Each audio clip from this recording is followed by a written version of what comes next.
आज आपण श्वसन संस्थेबद्दल माहिती घेणार आहोत. श्वासाचा प्रत्येक क्षण महत्वाचा.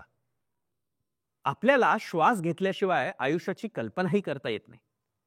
पण कधी विचार केलाय का, हा श्वास खरं तर शरीरात काय काय चमत्कार घडवतो ते? आज आपण जाणून घेणार आहोत श्वसन संस्था कशी काम करते, तिचे आजार कसे ओळखायचे आणि ती निरोगी ठेवण्यासाठी काय करायचं. अर्थात श्वसन संस्था म्हणजे काय, तिचं कार्य काय आहे, तिच्या सामान्य समस्या कुठल्या आणि त्याचे उपाय काय.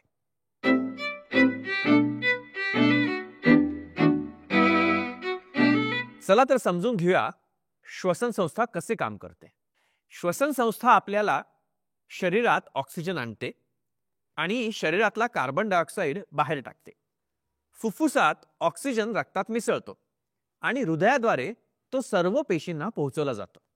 एका मिनिटात आपण 16 ते 20 वेळा श्वास घेतो. अर्थात ऑक्सिजन रक्तात मिसळणं, कार्बन डायऑक्साईड बाहेर टाकणं आणि ही क्रिया एका मिनिटात 16 ते 20 वेळा करणं, ह्या 3 प्रामुख्याने श्वसन संस्थेच्या गोष्टी असतात. आपल्या श्वसन संस्थेच्या संरक्षणासाठी आपलं स्वरयंत्र आणि सायनसेस यांची रचना केलेली असते. ह्या आपल्या आत घेणाऱ्या श्वासाच्या फिल्टर असतात असं म्हटलं तरी चालेल. धूळ, परागकण, धूर ह्याच्यापासून त्या संरक्षण करतात. पण ह्याच गोष्टींमुळे त्यांना कधी कधी सूजही येऊ शकते. ह्यालाच आपण सायनसायटिस म्हणतो.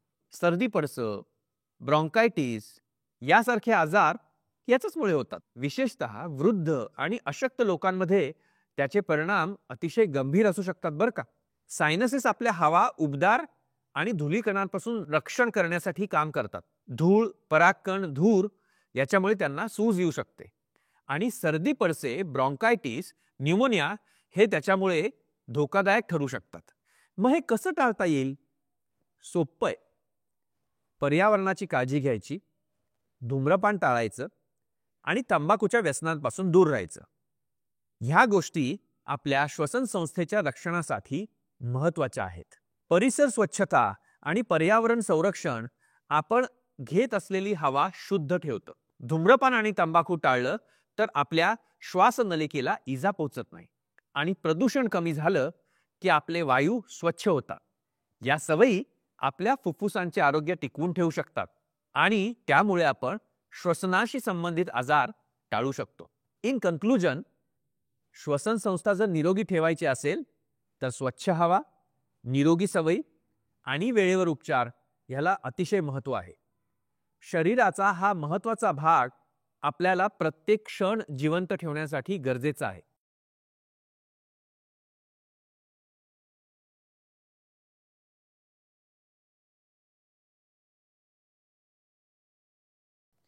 आजचा व्हिडिओ पाहिल्याबद्दल मनापासून धन्यवाद. तुमच्याकडे काही प्रश्न असतील ना, तर कॉमेंटमध्ये नक्की विचारा. तुम्हाला हा व्हिडिओ उपयोगी वाटत असेल तर नक्की लाईक करा, शेअर करा आणि सबस्क्राईब करा. आणि हो, आमच्या व्हॉट्सॲप कम्युनिटीलाही नक्की जॉईन करा बरं का.